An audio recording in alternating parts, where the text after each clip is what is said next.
काल वेगळंच उत्तर दिलं सीसीटीव्हीच्या संदर्भात. तुमच्या मूळ प्रश्नाचं उत्तर दिलं नाही. माझं तेच म्हणणं आहे, आई तुळजाभवानीच्या सुरक्षेबाबतीत जर तुळशी टिंगलटावळीवर आणि दुसऱ्या राजकारणावर येत असतील तर यापेक्षा दुर्दैव कुठं जाऊ शकत नाही. माझी त्यांना अजूनही विनंती आहे की तुम्ही याबाबतच्या जी वस्तुस्थिती आहे ती तुम्ही प्रशासनाकडनं माहिती घेऊन सर्वसामान्य माणसासमोर आई तुळजाभवानीला मानणाऱ्या प्रत्येक भाविकासमोर आपण ही वस्तुस्थिती आणली पाहिजे.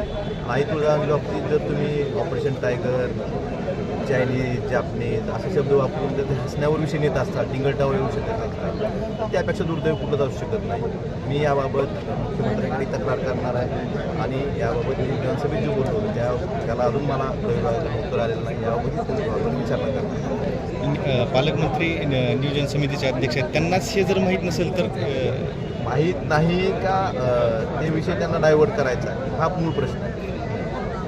विकास कामावर श्रेयवादाची लढाई सुरू आहे आणि कामं ठप्प आहेत, नागरिकांना त्रास होतो. श्रेयवादाची लढाई कुणाचाही मला माहीत नाही, पण कामं झाली पाहिजेत, नागरिकांच्या त्यांच्या अडचणी सुटका झाली पाहिजे एवढंच मला वाटतं.